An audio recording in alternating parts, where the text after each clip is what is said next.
Hello, everyone, and welcome to Hit and Hustle from irishsportsdaily.com. I am your host, Greg Flamong, and with me, as always, is Jamie Uwayama, Mr. Jamie University. It is Thursday, July 18th, and we're going to rank Notre Dame's top 25 players. We did offense last week. We did offense on Tuesday, on defense on Tuesday. Now we're going to do the whole top 25. We were talking just before the show started. Very difficult endeavor this time around. There are so many players that I think we are confident are going to play. And when they do play, they'll be good. But how good will they be? How much will they play? That's the biggest thing. Like, what are their roles going to be? This is a very intriguing camp, Jamie. And the thing about doing an exercise like this is you get starting to percolate, Jamie. We're starting to get that love and feeling, starting to get that football feeling, Jamie, and it's a very exciting time. So thank you, everyone, for tuning in. If you like what you hear today, please hit the like button. Please hit subscribe. Please hit the notification bell so you know whatever it is. We are going live. Links to the podcast are in the description below. And as always, Jamie, this show is brought to you by ESQ Clothing, founded by Notre Dame alum Ge Wang. You've seen ESQ on all your favorite Notre Dame players and coaches with over a decade of making the best custom clothing available. ESQ will help you look and feel your best in 2024. From a perfect fitting suit or sport coat, shirt or bomber jacket, or the perfect tuxedo for wedding season, check out Ge's amazing work at esqclothing.com and book an appointment to upgrade your wardrobe today. Mention ISD and get 10% off your entire purchase. Jamie, how are you doing on this glorious Thursday talking about Notre Dame football? How are you feeling when we do that? When you do the rankings, how are you feeling about the team right now? I think I feel really good about the team in that there's so many options that there's I feel good. Like at the top, there's definitely like a tier of guys that I think heading into camp, you can say these guys are all American candidates. And when you have like 5 guys like that, you're in a good spot, right? Because you never know if there's going to be someone else who can elevate to that level, right? So I think people weren't projecting that for Xavier Watts. They were just hoping he'd be like pretty good last year.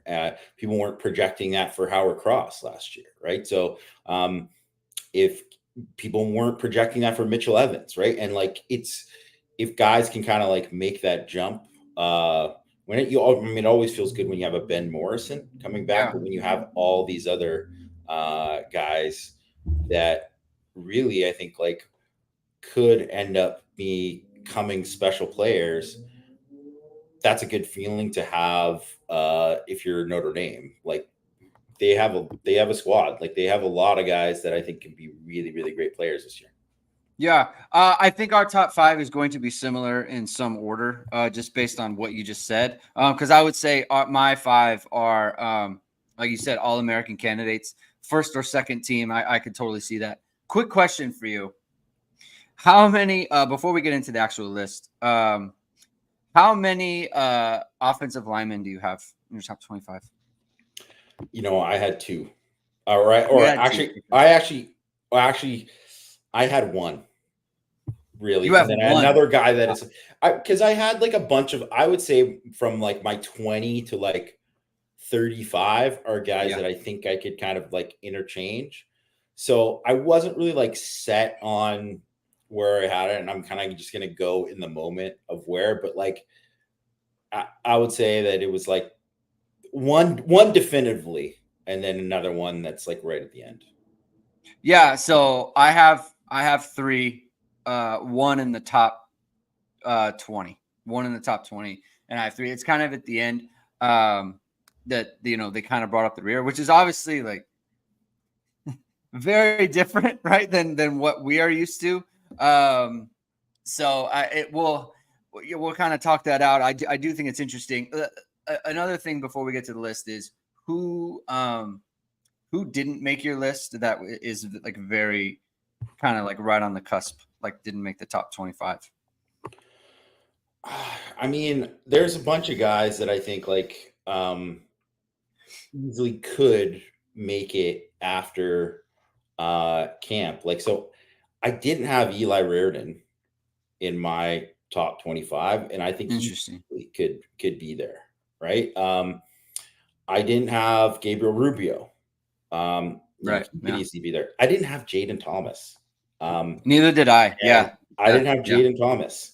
I didn't have Charles Jagusa. Steve Angeli, who, I mean, I think it's hard to put him because you know that, or you think he's probably going to be the backup. So it's like, Yeah, like it is hard. He may not play at all, and so it's just like, where do you rate someone who's good, but for, like, quarterback is hard because how do you rate someone who's good but like they're never going to play, or they're not really supposed to play? You know what I mean? Like, he could play. So anyway, continue. I mean, Josh Burnham, Jaden Osbury, Emil Wagner. These are guys easily I could see being like rising way up. Yeah. Not just obviously after camp, but like during the season and stuff too.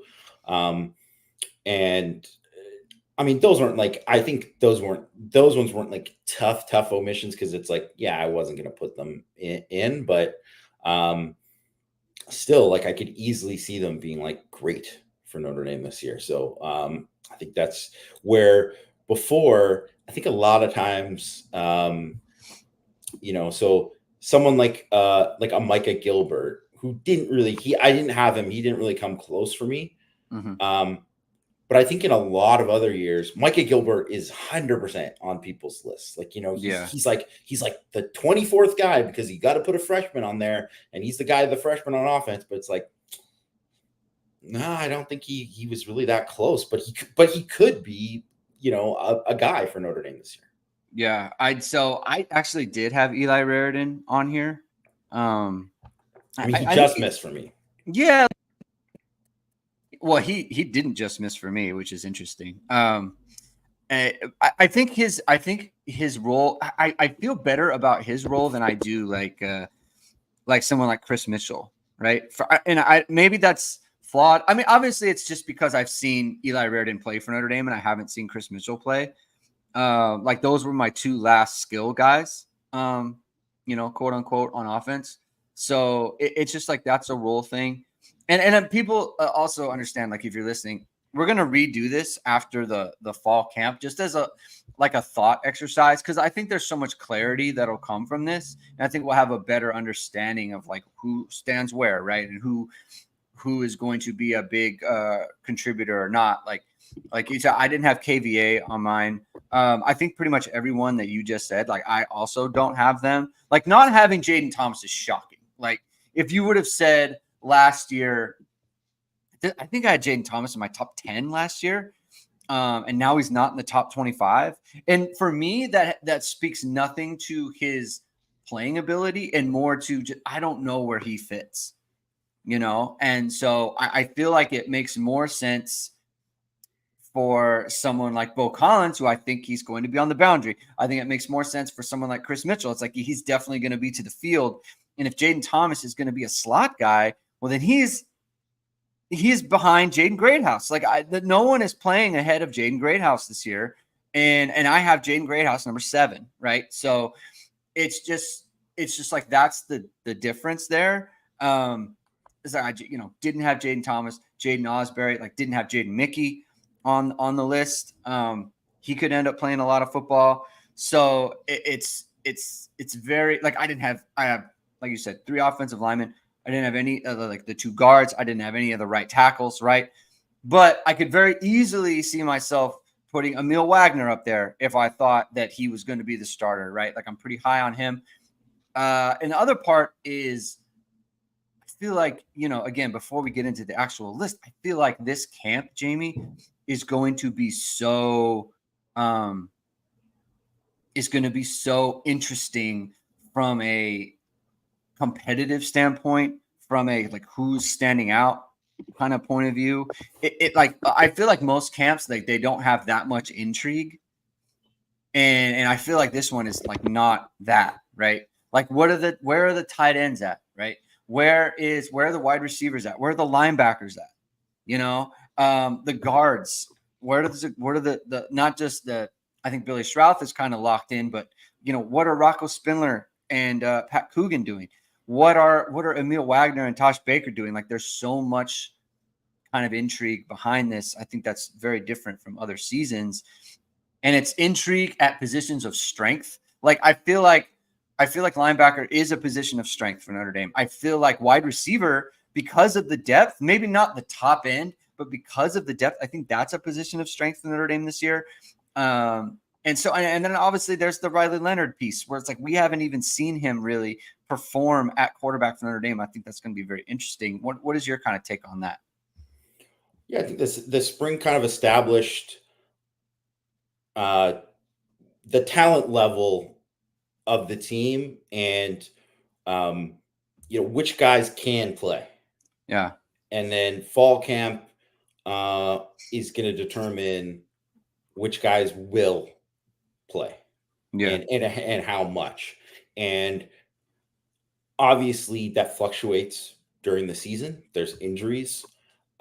There's guys who get better during the season. There's guys who take a step forward, and there's opportunities for to evaluate players during the season when you're playing competition on Saturday. So there's going to be tweaks to it, but for the most part, you kind of find out who the majority of your guys are during fall camp. And outside of the established guys, there's just a lot of competition. Like you said, there's a lot of competition at certain positions where it's really, really good.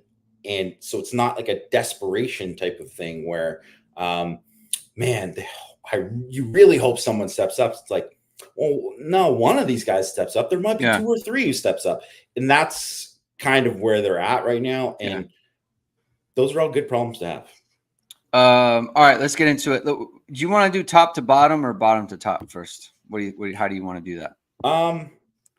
Let's go bottom to top because 21 to 25 then. Yeah. You go. Give me. Okay. So I went at 21, I did Jordan Botello. 22, I had Jaden Mickey. 23, I had KVA. 24, I had Jordan Clark. 25, I had Bo Collins. Okay. All right. So we have some similarities there. Jaden Mickey makes it. Tell me about that. The Jaden Mickey to me is intriguing. What is kind of your case for him being in the top 25 there? Well, he's a third corner. He's going to play. He's going to play a lot. That's going to happen.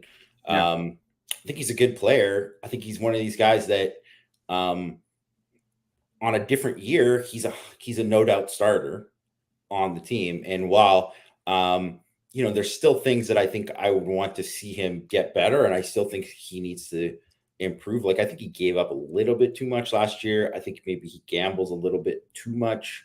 Obviously you want to see him making plays. He obviously had the pick 6 in the pit game, get a pick 6 in the Jersey scrimmage in the spring. You love to see those kind of plays. But you just want to see like a little bit more consistency against him, like defending the deep ball and just some of these other things where guys gain separation in phase a little bit. So I think, but I think he's a quality player who's going to make plays for Notre Dame and play quite a bit, and probably play more than he did last year. So I put him on just based on his like overall value. And then the other thing is too, is like, you just don't know about, like, look at that pit game last year. They had to play the third and fourth corners the whole game, right? Like, you just don't know how much he might play. And we're kind of counting him out as like, oh, Christian Gray is going to start. It's like, it's not a guarantee, like I would say, I think that's likely, but it's not a guarantee. So he could still win that job too. So those are kind of all the reasons why I think that, he deserved to kind of be on the list. He's going to play. He's one of the, he's not one of the, if he's not one of the top 11, he's like right on the fringe of that, of like the next guy in. Yeah. I don't know what to make of Jaden Mickey, to be honest. I mean, I love like the attitude, right? Like his demeanor on the field, like the way he approaches the game. Like everyone loves that, right? Like there's no one who doesn't want a player who's like supremely confident, especially at that position. Like so in his, his kind of love for Notre Dame, and obviously like he's super easy to root for because of what he was dealing with his mom for the last couple of years. Like that was very difficult for him. He was a very easy player to root for.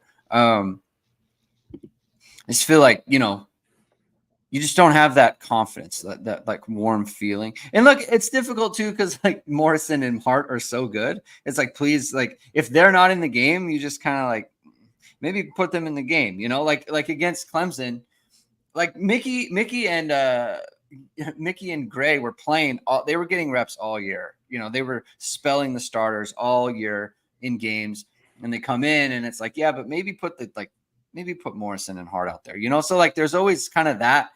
And I think when he comes in, it's not that kind of you don't have that feeling. It's not like there's an obvious better solution than him.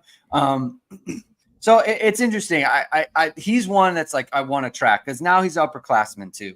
And that's the other part. It's like I think when you kind of graduate to being like the junior senior part of the team, and you've been in the program, you've been around college football a little bit, like you really pick up a lot. So we had a lot similar. Mine, so we had Jordan Clark and Jordan Botelho the same. This is kind of where I had the back end of my two offensive linemen. So I had Ashton Craig, 21, Jordan Clark, 22, Botelho, 23, Jagusaw, 24, and Jalen Sneed, 25. Among this group, I think the biggest, I mean, the funny thing about all of them is like they could very easily bump up, like last year I had Botelho. I think he was in the top 15 for me. Craig wasn't a starter, so I didn't really rank him. Jordan Clark wasn't on the team, but I like Jalen Sneed. Like he could so easily be like a top 10 guy on this team just because of the explosive nature of his game and what he can bring to the lineup. Like he could so easily just bump way up. And this is kind of where like, when you start to look at other variations of this, when you do the top 25, like I don't know that my 21 to 25 were this volatile in terms of I could be completely wrong on the low end of these guys, right? And the funny thing is I don't know that like this is more I feel like, and maybe I wonder if you agree with this, for these players, like this is kind of their floor of what they could be. Like if like kind of I mean, baseline, I'll say baseline. This is kind of like the baseline, but the ceiling for what they can be is way higher than this for all of them, with the exception of Jordan Clark. I think that he's going to probably at the end of everything. I think this is a fair ranking, but the rest of them, this could bump way up. So that's kind of what my main takeaway with this team is just like the upside of these guys is so much greater than kind of in years past. I wonder if you agree with that. Yeah, well, I mean, I had Sneed. He's in my like next group. So yeah. So I totally agree with that. And then I wouldn't even be surprised, like you said, if at the end of the season we're talking about like, man, Jalen Sneed is like he's on that level, like he jumped to that level, right? So I think that's well within range. And I really do think like Botelho, I think if you're thinking about the whole season as a totality of what he did, and he ends up like getting taken off of basically third down, and he's not rushing the passer there anymore. But then he has he's the defensive MVP in the bowl game. So there's that too. So it's just at a level where if he kind of had a big spring, maybe you'd bump him up more. But I would be surprised if he ended up being like having the kind of year where you're like, oh, Botelho's like he's playing himself into being a potential draft pick this year. Like that's happening. But so I think like him being around this range is just right. And I actually had Ashton Craig. I actually had 26. So he was okay. I think, but to me, it's like all around that same Yeah. area too. And I could have put Ashton Craig 16th. You know what I mean? Like Mm-hmm. they're anywhere between that range. I think is pretty fair. Yeah. I just feel like you talk about him as someone who's an NFL caliber talent. So, Yes, I do think he is. let's I'm willing to take kind of a flyer on him. I also kind of a last thing on Jalen Sneed. Like I feel like how like okay, Mitchell Evans, right? Like wasn't a guy, he played a little bit in 22, right? At kind of at the end, like especially when Mayer was out, like he kind of stepped up. And then last year he had that really good year. And when he was playing well before he got hurt, it was kind of like, is Notre Dame in danger of like losing him to the NFL kind of thing? Right? Like people start to have that conversation. I Yeah. feel like Jalen Sneed could get there, right? Like where people are just kind of like, hey, could he move on? Like, could someone talk about him being like a third or fourth round pick? Like, and I feel like it could get there. I'm not saying like no one predicts it. Like you wouldn't have predicted it for Mitchell Evans last year, but then when it pops up, it pops up. And I feel like that's Jalen Sneed could kind of get to that point. So we're monitoring there. Jamie, 16 to 20. Who you got?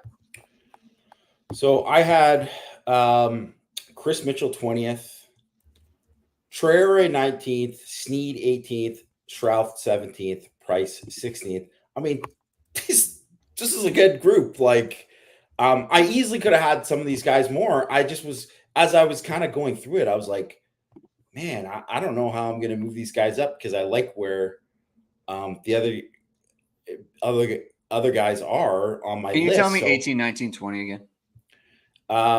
Sneed is 18th. Traore is 19th. Mitchell is 20th. Got it. Okay. Go. I got it. You're good. Yeah. Yeah. If CFB hurts, but that's a good point about what he brought up about is he grades as a fourth round pick. You would hope the NIL program. That's the other thing, right? Is that no. Like, I'm not saying he would leave. I'm saying people would start to have that conversation, right? The other thing is too is you never know if there are some guys who are just like, man, I don't want to be in school, like that. Yeah. That just Yeah.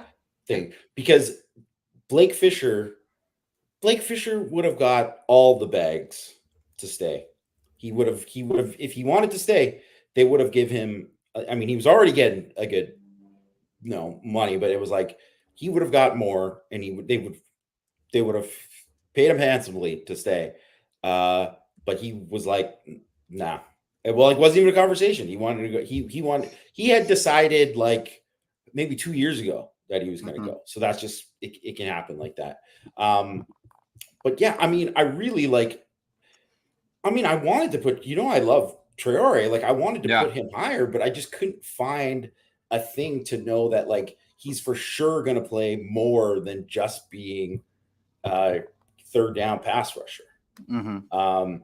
And Sneed, who I think is also going to be a third down thing, is like I don't know how much he's going to play in the base defense. So there's that, and then Mitchell, I think it's exactly what you said too. Like I don't know what we're going to get out of Chris Mitchell this year. Like I think there's going to be some big plays, sprinkled in. Is he going to catch 50 balls for Notre Dame this year? Maybe. It's a possibility. Yeah. But if he caught 28, I wouldn't be surprised either. Like there's just uncertainty at receiver, right? And then I think with Price, it's probably a little bit unfair that at least I think both of us kind of put Jeremiah Love above him, but like kind of like pretty significantly above him, and he probably should be closer.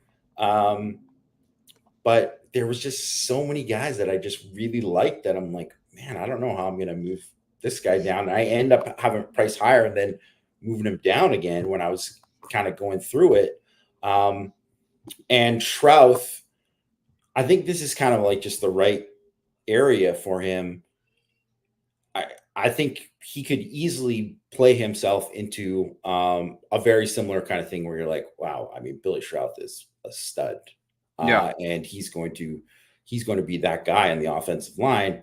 But I still kind of want to see more before I kind of like anoint him. So that's kind of because, I mean, believe me, like way too many people anointed him last year when it was like, it was clear. It was like, yeah, he hasn't won this job, guys. Like, chill, like, let it happen. And also, too, like, he had struggles. Like, there were things that he needed to work on in his game.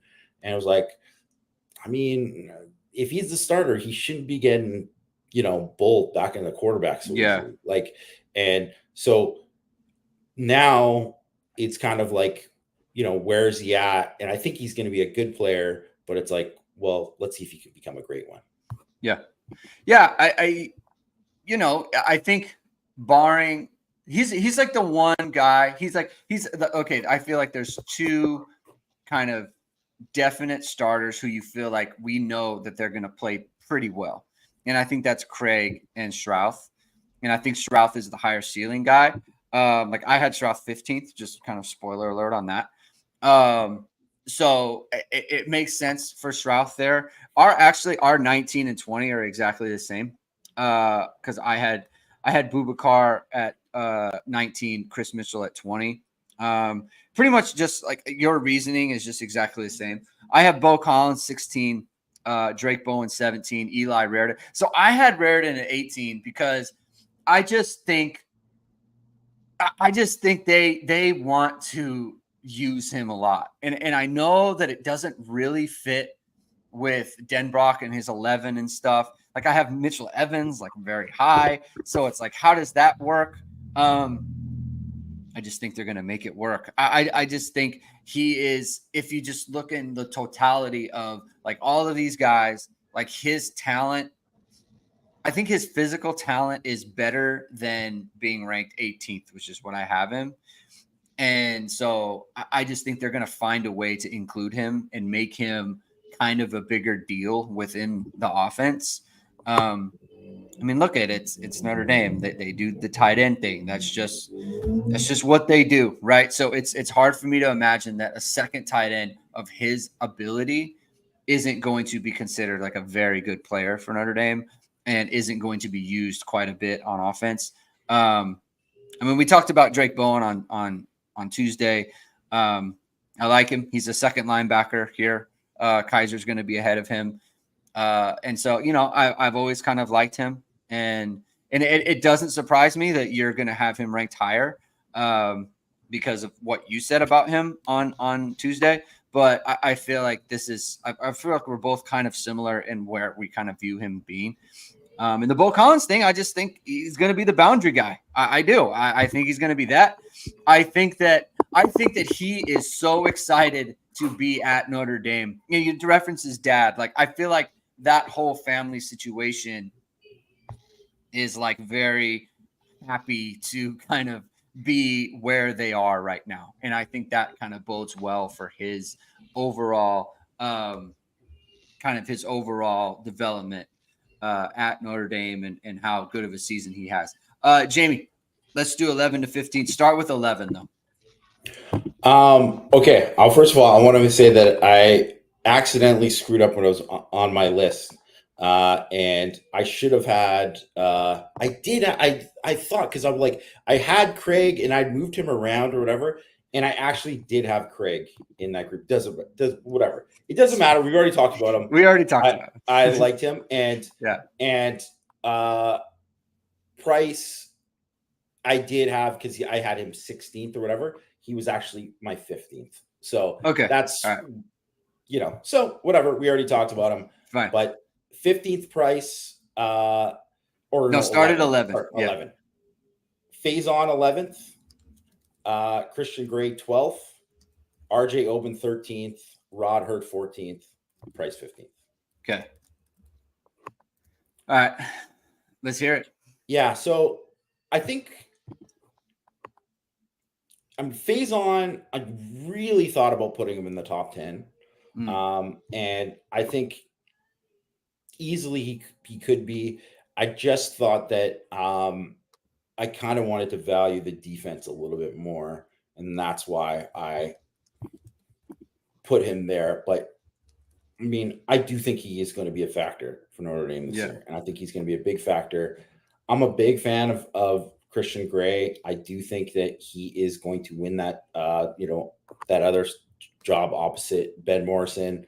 And I think he's going to just establish himself where all of a sudden people at the end of the year, there's just going to be like a bunch of people who don't really follow Notre Dame that are going to be like, well, Notre Dame's got another guy who's like going to be a potential first round pick at corner. And that's kind of how that's going to go. So I think that's going to happen. What a great conversation that would be. Yeah. And then I think Oben and Hurd, who I both just think are just quality guys that I think Oben, especially as a pass rusher, I think is going to be just a very, very good addition for the team. And then Hurd, who we, had talked about in the previous show, like, I think he's just going to be absolutely just rock solid there. Like, I just would be surprised if he was kind of below this area, as the kind of whole season plays out. Like, I do think he's right around this. If anything, maybe some other guys jump up and could push him down, but that's, I do think he's around here. And then, I mean, Price, we kind of already talked about. Like, who's a player who you are like much lower than? I mean, I can kind of see it, but like who you're much lower than like the consensus, do you think? Much lower on than the consensus. I mean, is it Mitchell? I don't know. Like, because I don't know. It might be Mitchell. I mean, I'm the same as Mitchell, so I'm kind of the same on that. I mean, it might be Raritan, to be honest. Like, I don't think you ranked him, you said. Yeah, but he's the second tight end. So I just think like, I think most people would have him in the top 25, I guess, which is like, I'm not saying you're wrong. I'm just like, there's always someone who it's like, I don't know. Like, I don't know if I buy it kind of thing. Maybe I would say probably Jaden Thomas. And I know you didn't have him. Oh, yeah. I just really think that probably most people are going to have Jaden Thomas in there. Yeah. I think that's kind of where it is, but for all the reasons that you mentioned, like, that's why I don't think I came out of spring knowing his fit. If his fit is, he's going to play the boundary, then I'm like, well, is he going to start over Bo Collins? Because maybe he will. But it's like, I don't think that's like a given. And I know part of this is, they're doing the New York thing this week, right? Where they're promoting and bringing guys. But, so Bo Collins is part of that. And I'm like, okay. I don't think you should read too much into that. I mean, Steve Angeli's going. Yeah, right. So it's like they do these different things, whatever, right? To kind of, but it's because he's a Jersey guy and whatever, right? And all that. But I don't know. Like, I just don't like. I don't think he established himself as like a frontline guy based on the spring, and obviously he had the hammy again in the spring, and that's another thing. Like, because it's just, if you got a hammy and if it's always there, like for some guys it is always there. And I really, really hope it's not for him, because I think he's a really good player, and I think he is someone who can help their team in a lot of ways. But I'm just uncertain with it there too. So I guess probably him, but I mean, you could say Raritan too. I think that's true, but I have a feeling there'll be varying degrees of opinions on Raritan, because I think everyone is super high on his potential, but they're also like, man, this guy has barely practiced when we've seen him. So I think there'll be more of a consensus on like, Jaden Thomas is a good player who will kind of at least sneak into the top 25 for most people, just not ours. Yeah. The reason I'm asking is for me, I very clearly have someone like that, and that's Riley Mills. I don't have him in the top 10. I think he'll make the top 10 for most people. So I have Jadarian Price 11, Mills 12, Jack Kaiser 13, Christian Gray 14, and Billy Stroud 15. I say Mills, like, look, I don't know, man. You just don't like line play. You just don't. I mean, Just a honestly, hater. like, to be honest, like, it's not that I don't like line play. It's just like I don't get as involved in the. You know who he reminds me of? Like pre senior year, like Jerry Tillery, where it's like I By the think way, Jerry Tillery was dominant as a junior. I just wanted to point 100%, that out. 100%, 100%. Like, but you're like the way that you talk The about Riley Mills flash, the is, flash. yeah, like I think that you are like, look at his hands here and his whatever it might be. Like, I know he had like a really good like push and pull move against USC. It was like through the guard. That's great stuff. Like, I just feel like I want to see it. You just want more production. I want it all the time. I want it all the time. And like, yeah, I want the production. Like, I don't want, like, because, okay, Howard Cross, like, you'll make a video of Howard Cross and you'll be like, look at how he took on this double team and blew up the play. And then this linebacker came in and did the thing, right? But then Howard Cross is also like producing all the time as well.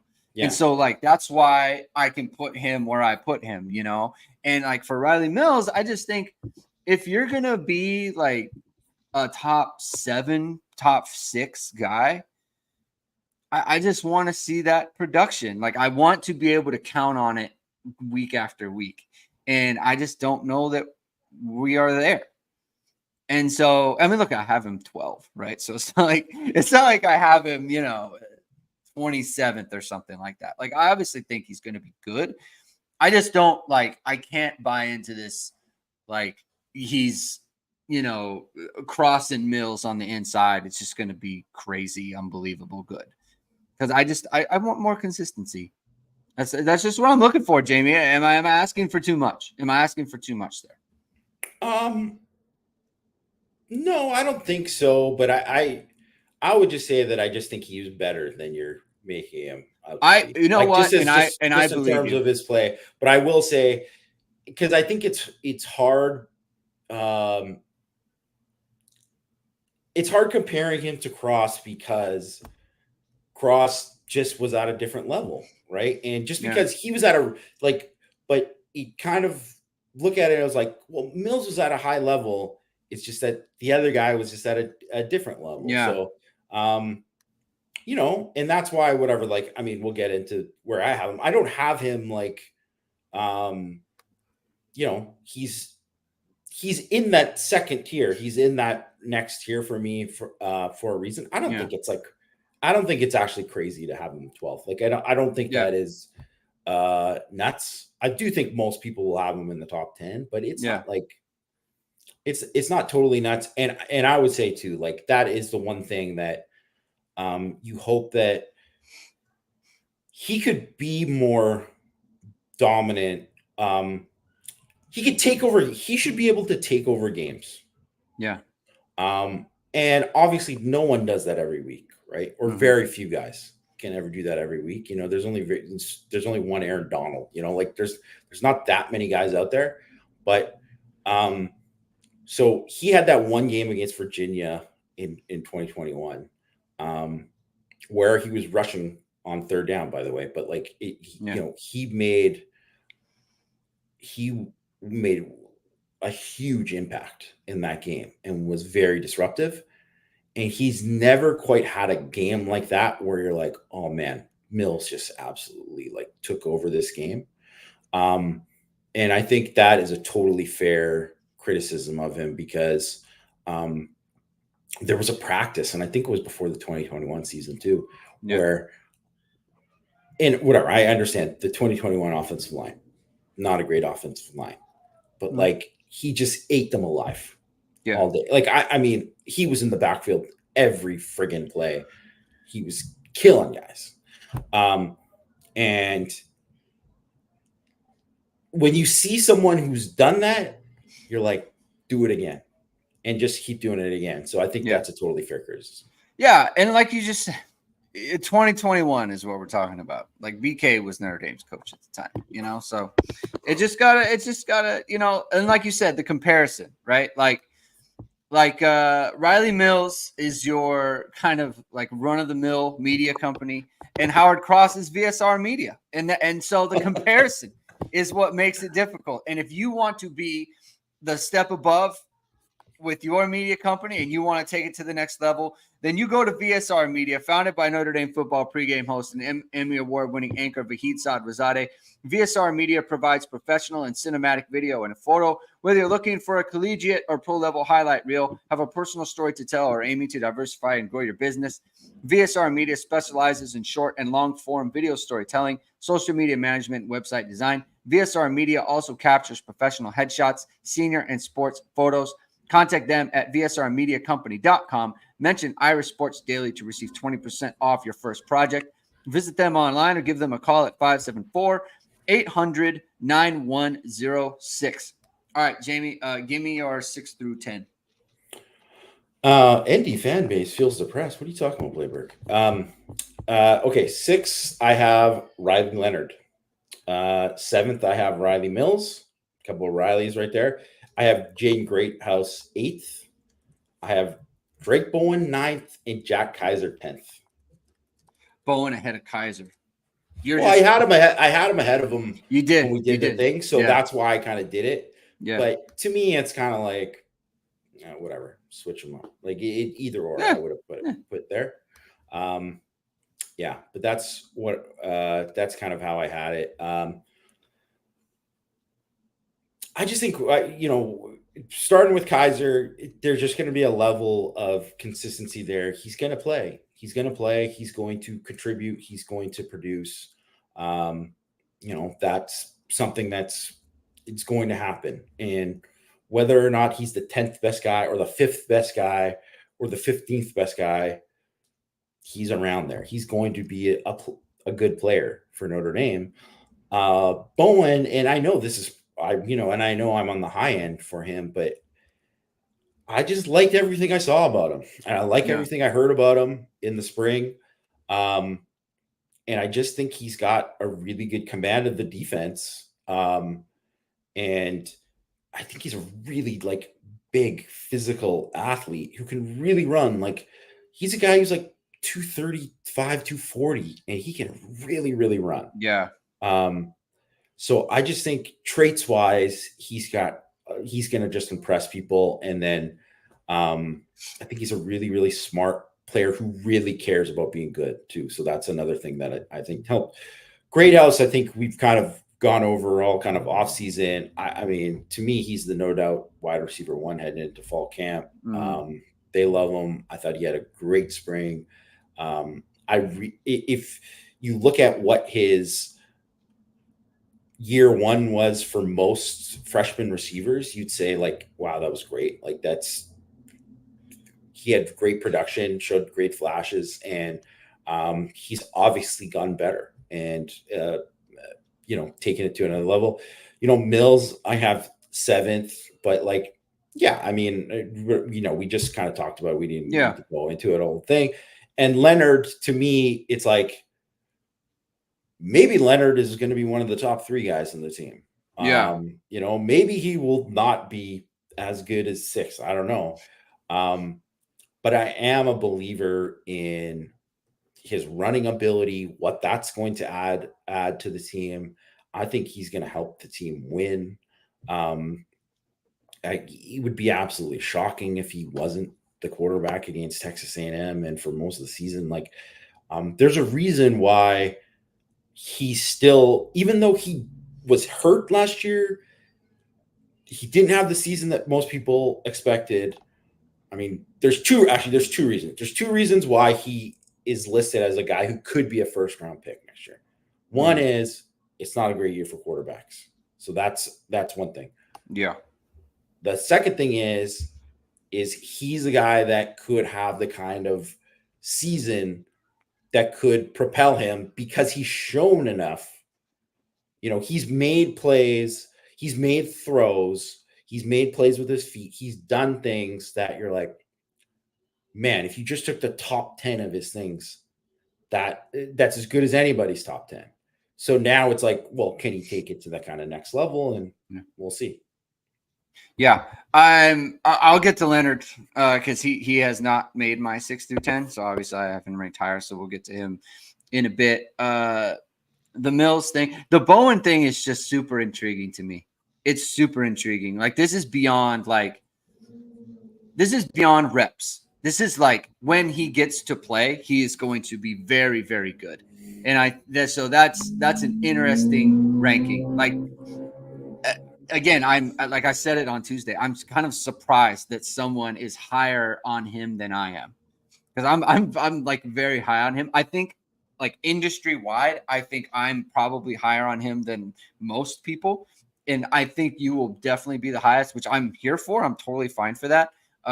If you see that, then that's great. I can appreciate that. So that's good. For my 6 through 10, Jeremiah Love 6, Jaden Greathouse 7, RJ Oben 8, Rod Hurd 9. We kind of talked about this on Tuesday. I'm higher on Rod Hurd than I think most people, and Jordan Faison there. I think Faison's going to be like I don't care where I don't care. Like start out taking reps, second team in camp, doesn't matter. Like he's just going to be a playmaker for them. I think he's the goods. I do. And I think that he is going to excel whenever they give him an opportunity. I just think he's one of those people, not just football players, like in life. He just seems to have it, and that's a good thing. Great house we've talked about. Jeremiah Love. It was hard for me to keep him out of the top 5, to be honest. And because I think he was 5th in my wait, no, he wasn't 5th. I had him ranked 1, but I didn't have the tight end. I didn't have the quarterbacks. That's right. I think I ranked him ahead of Mitchell Evans, but then I flipped it here because I just feel like Mitchell Evans, like he's at a higher caliber. Like I just do. Like he's especially like getting rid of the injury piece. Like I just think he's a higher caliber. Obviously not that great or higher caliber. Like I have one spot difference, so it's not like I see a big difference between the two. I just think that we've seen him play at the level that I think that Jeremiah Love is going to play at. And I think that he has the ability to kind of take his game to the next level. So that's kind of where I see him going. All right, Jamie, 1 through 5. Let's go. I had Love 5. I guess we'll start from the 1. So Ben Morrison 1, Cross 2, Watts 3. You convinced me with your, Cross argument the other day. Yeah. So Cross 2, Watts 3, Evans 4, Love 5. Yeah. So the big difference that we have is like you have Leonard out of the top 5 and I don't. Well, I mean, I have him 6. It's right there. Like it's just yeah. No, I'm just saying that's the difference. So I have basically exactly the same. All right. So my big difference is that I have Riley Leonard 2. 2. Wow. Yes, okay. Yes. Let's go. And I think he's going to be awesome. That's where I'm at. I think he's going to be great. And I think that he is going to be like beloved figure, like kind of what Sam Hartman was supposed to be in terms of his play. Like I feel like the the way Sam Hartman is viewed by all females. Like I feel like the Sam Hartman thing is like solely because of his looks and his attractiveness. Like if he, I don't know, was just like a run-of-the-mill guy, right? I think that people would feel so much more harshly about him than they do. Because he just didn't play well in the moments that he needed to play well, and like his best, like the best win they had was against USC when it was just like, he made some good throws. It's not like he didn't, but like that game was completely dominated by the defense, right? Like I feel like a lot of the quarterbacks that Notre Dame had in the last 15 years could have won that game. And I think, he was not brought to Notre Dame to be that way. He was brought to win the Ohio State game. He was brought to elevate. Yeah, he was brought to win the Clemson game, to not, lay an egg on the road against Louisville. Like, that's why he was brought to Notre Dame, and that didn't happen. I think that Leonard is going to be that guy. I do. I just think he is. I think they're completely different in their makeup. I think Leonard will cut off his leg in order to win a game, to play in a game. Why is he playing against Florida State last year, Jamie? There's no reason for it.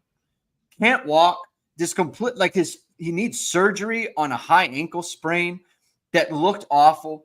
Why is he playing? Because he's got guts, man. The guy is a competitor, and he'll go out there and put it on the line. And I think and plus, not just that, but like you said, like Nate Tice, he's all in on Riley Leonard. He thinks he's a first-round caliber talent. I think the talent's going to come out. I think Denbrock is going to bring it out of him, and I think he's going to have a great season. Ben Morrison, I think he's the best player on the team. That just doesn't, what else are you going to say? Howard Cross, Xavier Watts, Mitchell Evans. I think those are all first-team All-American caliber players. Yep, I would agree with that. Yeah, 100%. Yeah, so that's where it is, and I think that's kind of where you came out too. Tell me, am I crazy about Riley Leonard? I want your opinion on that. Am I crazy? I think it's bold, but I don't think it's unbelievable that it could go down that way. And frankly, too, if it does go down that way, then I think Notre Dame would go 12-0. Yeah, I think they would go 12-0. Be the 5th seed because they can't be the top 4. Yeah, right? Yeah. They'd be the 5th seed, get a home game, and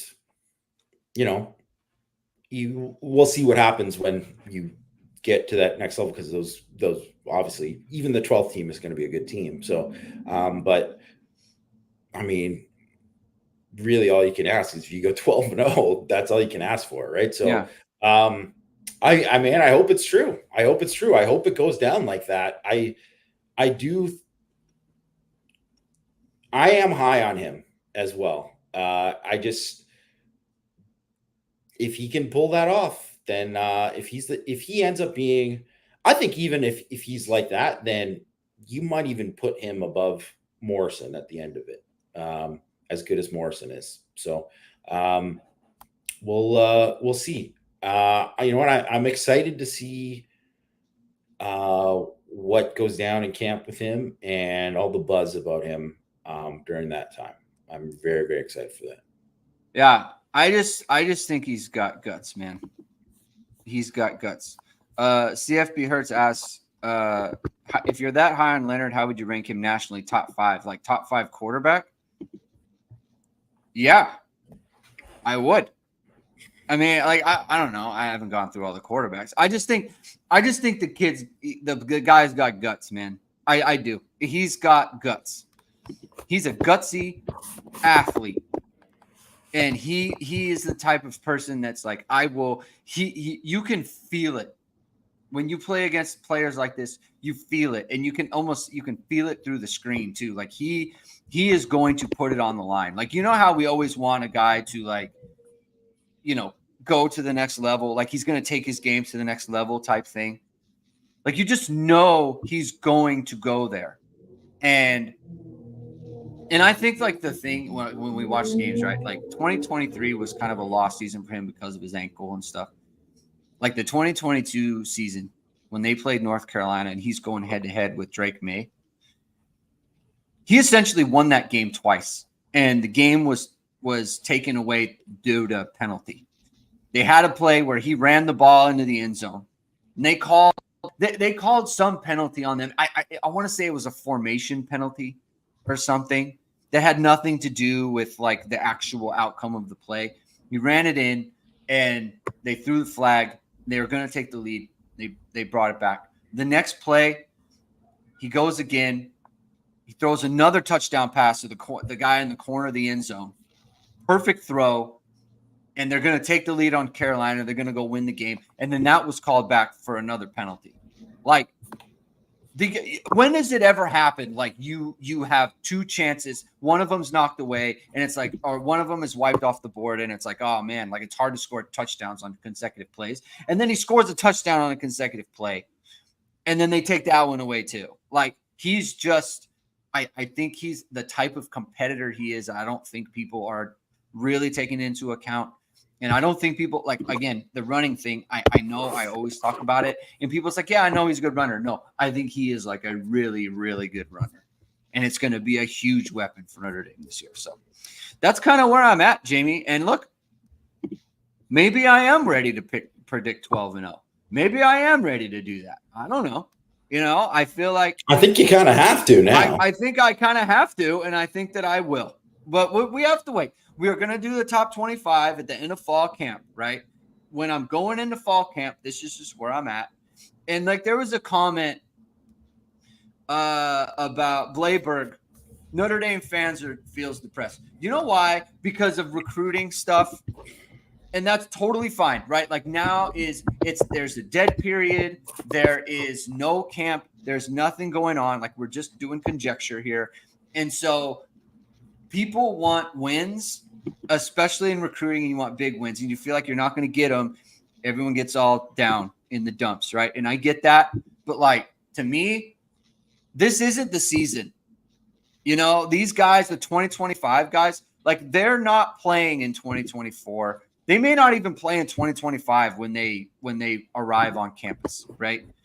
So, like, I don't let recruiting, like, get me down about anything because it has nothing to do with the 2024 team and what I think they can be. So that's why I think the fans are depressed because of that. Get off the recruiting stuff. Like, it has nothing to do with the upcoming season. That's where I'm at. Where are you at, Jamie? I mean, if Derek Meadows commits on Saturday, then they won't be depressed. It's just that's how it is. You can't overreact to this stuff. It's just it changes all the time. Yeah. Okay. Yeah. So that's where it's at. Those are our top 25. We'll be doing this again, like I said, at the end of the fall camp. See if anything changes. We'll track. We'll monitor where we're moving guys up and down. So that's going to be fun to track. As noted before, we're probably going to be off next week, barring some breaking news of some kind. Because I'm going to be on a little vacation. So we're going to be off. We'll be back the week after that, and we'll be like getting into fall camp, and we're going to be talking about fall camp. It's going to be a good stuff. It's going to be great to kind of track that and how the team's coming together and how things are looking. So you're going to want to stay locked in. Please hit the like button. Please hit subscribe. Please hit the notification bell so you know whatever it is we're going live. Links to the podcast are in the description below. We'll be back in a couple of weeks, everyone. Have a good weekend. If we don't talk to you before that, keep hitting and hustling.